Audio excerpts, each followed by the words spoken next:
BRS party నుండి కవిత గారిని అయితే సస్పెండ్ చేయడం జరిగింది. ఈ సస్పెండ్ వెనకాల కేటీఆర్ గారి హస్తం ఉంది అంటూ కొన్ని వార్తలు అయితే వస్తూ ఉన్నాయి. ఇది ఎంతవరకు నిజం అనే విషయాలు అయితే తెలుసుకుందాం. దీని గురించి అయితే మాట్లాడేందుకు ప్రస్తుతం మనతో పాటు సీనియర్ జర్నలిస్ట్ జయదేవ్ గారు ఉన్నారు. నమస్తే అండి. నమస్తే సార్, కవిత గారి సస్పెండ్ వెనకాల కేటీఆర్ గారి హస్తం ఉంది అంటూ కొన్ని వార్తలు అయితే వస్తూ ఉన్నాయి. ఇది ఎంతవరకు నిజం? తమ్ముడు పేకాటే అన్నట్టుగా అయిపోయింది. రాజకీయాల్లోకి వచ్చిన తర్వాత ఇంకా సత్సంబంధాలు, మానవ సంబంధాలు, బ్లడ్ రిలేషన్స్ ఏమీ వర్కౌట్ అవ్వేమో అనిపిస్తుంది. ఎందుకంటే మొన్నటికి మొన్న ఆంధ్రప్రదేశ్లో జగన్మోహన్ రెడ్డి గారి కోసం, ఆయన సీఎం అవడం కోసం ఎంత తాపత్రయపడిన షర్మిల గారు ఎవరో తెలియదు అన్నట్టుగా పక్కకు పెట్టేశారు. అంతెందుకు కన్నతల్లి విజయమ్మను కూడా పక్కన పెట్టేశారంటే మనం చూసాం ఆంధ్రప్రదేశ్ రాజకీయాల్లో చూస్తే. ఈవెన్ షర్మిల గారి పుట్టుక కూడా, అలాగే విజయం గారి రకరకాల ఇంకా మరి మాట్లాడుకోవడానికి కూడా నాకు నోరు రావట్లేదు.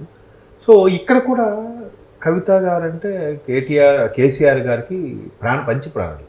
బిడ్డ కేసీఆర్ గారి బిడ్డ, పైగా తెలంగాణ జాగృతి అధ్యక్షురాలు. తెలంగాణ జాగృతి ద్వారా తెలంగాణ ఉద్యమంలో తన వంతు ఎంత బాధ్యత వహించారో అన్నీ చూసాం.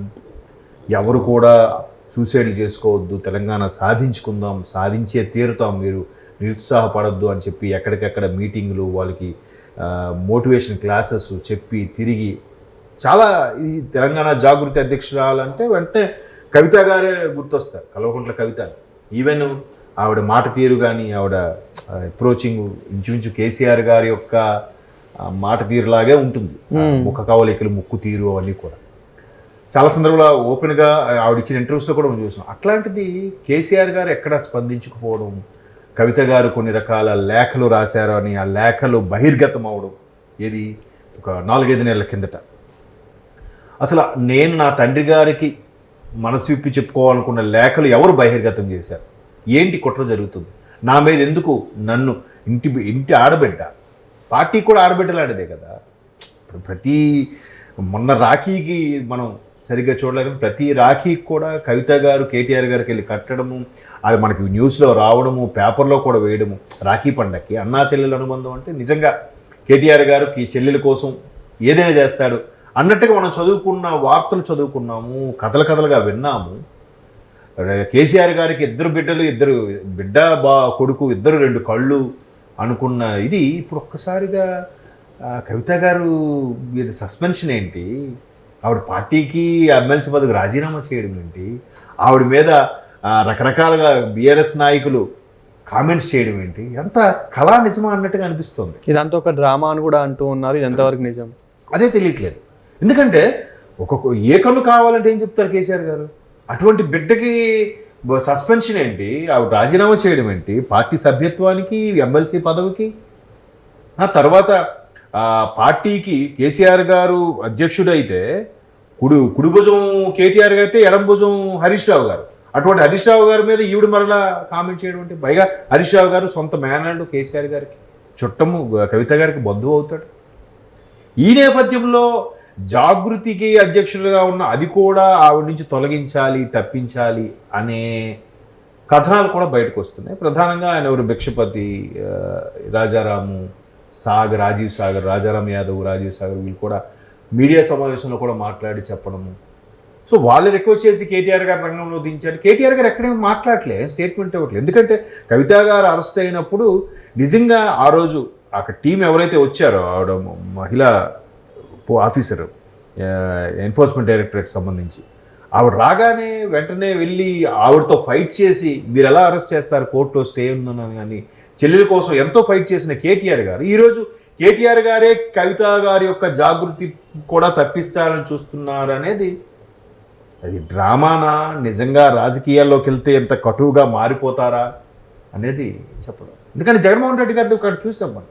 ఇప్పుడు జగన్మోహన్ రెడ్డి గారు 16 నెలలు 18 నెలలు జైల్లో ఉంటే, అసలు రాజకీయాలంటే తెలియని అల్లారు ముద్దుగా పెరిగిన రాజశేఖర రెడ్డి గారి బిడ్డ మరి బయటకు వచ్చి మాట్లాడింది, క్యాన్వాసింగ్ చేసింది, మొత్తం ప్రజల్లో తిరిగింది.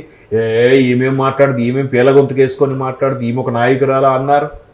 అటువంటి ఆమె అన్నిటికీ తెగించి కుటుంబాన్ని కూడా పక్కన పెట్టి, భర్తని పిల్లల్ని పక్కన పెట్టి కూడా అన్నదమ్ముడు కోసం వస్తే ఈరోజు ఆవిడ పార్టీలో స్థానమే లేకుండా పోయింది. ఉమ్.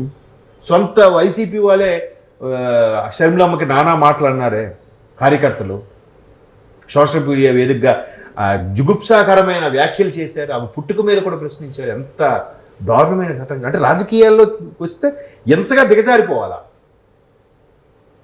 అంటే ఆయన చేయించాడో లేదంటే ఎవరైనా చేస్తే సర్లే ఈమెకి ఎలాగే అవ్వాలి అని ఊరుకున్నాడో తెలియదు, కానీ రకరకాల వ్యాఖ్యలు చేశారుగా. ఎవడో ఎర్ర రవీంద్ర అంటే ఎవడో మరీ దారుణంగా మాట్లాడాడు ఆయన అయితే. ఇకపోతే ఇక్కడికి వచ్చేసరికి ఇంకా స్టార్టింగ్ స్టేజ్లో ఉంది. నెక్స్ట్ కవిత గారి మీద కూడా ఎట్లాంటి వ్యాఖ్యలే చేస్తారా అనే డౌట్ కూడా వస్తుంది.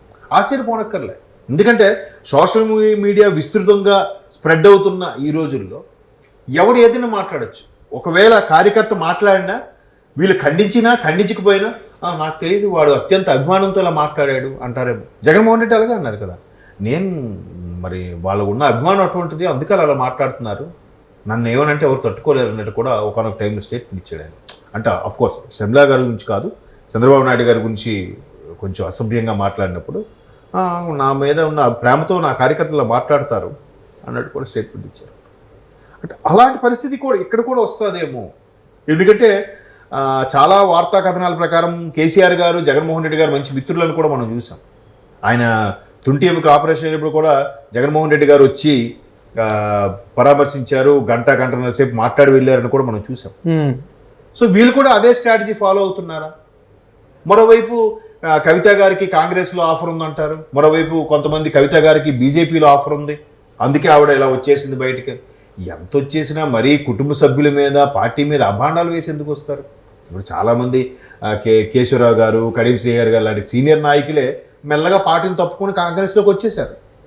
ఓకే, వాళ్ళు ఏం అభాండాలు వేయలేదు, కేసీఆర్ అలాంటోడు ఇలాంటి ఏం అనలేదు, ఇప్పుడు కూడా ఏం పరిస్థితి రాలేదు. బట్ ఈవిడ హరీష్ రావు గారు లాంటి వాళ్ళ మీద లేదంటే ఇంకో ఆయన ఎవరు మర్చిపోయాను, ఆయన మీద అభాండాలు వేసి కాళేశ్వరం ప్రాజెక్ట్ సంబంధించి ఇది జరిగింది, వీళ్ళ హస్తం ఉంది అని చెప్పడం, మేబీ ఇవి వెనక ఎవరైనా ఉండి అలా చెప్పిస్తున్నారా? లేదంటే పార్టీలలో కొత్త స్ట్రాటజీయా?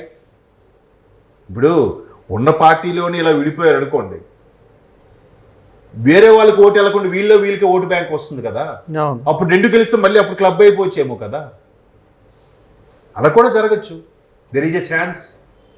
కాబట్టి రాజకీయాల్లో ఆఖరికి కుటుంబ సభ్యుల మధ్య కూడా శాశ్వత శత్రుత్వం, శాశ్వత మిత్రుత్వం అనేది గ్యారంటీ లేదు, చెప్పలేము. ఇవాళ ఆవిడ బయటకు వచ్చేసింది, స్టేట్మెంట్ ఇస్తుంది. దీనికి సంబంధించి బీఆర్ఎస్ వ్యవస్థాపక అధ్యక్షుడు కానీ, బీఆర్ఎస్ పార్టీ అధ్యక్షులు కేసీఆర్ గారు కానీ, మాజీ ముఖ్యమంత్రి కేసీఆర్ గారు కానీ, వర్కింగ్ ప్రెసిడెంట్ అయిన కేటీఆర్ గారు కానీ అక్కడేం మాట్లాడట్లేదు. బట్ కేటీఆర్ గారిని రంగంలోకి దించి ఆవిడ జాగృతి అధ్యక్షుడిగా ఉన్న విషయాన్ని కూడా దాని నుంచి కూడా తప్పించాలని చూస్తున్నారేంటి? అంటే అసలు జాగృతి వచ్చింది కూడా తెలంగాణ ఉద్యమం వల్లే. తెలంగాణ రాష్ట్ర సమితికి ఒక అనుసంధానమైనదే జాగృతి కూడా, తెలంగాణ జాగృతి సమితి అనేది. మేబీ మరి ఈవిడ కూడా పార్టీ పేరు ఆల్రెడీ తెలంగాణ జాగృతి సమితి అయినా తెలంగాణ రాష్ట్ర సమితిగానే మరలా పేరు పెట్టుకోవాలని చూస్తున్నారు. ఈవిడ ఒక పార్టీ పెడతారన్నట్టు కూడా కొన్ని పుకార్లు షికార్లు చేస్తున్నాయి. వాస్తవం తెలియదు. బట్ రాజకీయాల్లో ఏదైనా పాసిబుల్లే. మనం చూసి ఓకే యాక్సెప్ట్ చేయాలి తప్ప ఖండించలేము, విభేదించలేము. Thank you sir.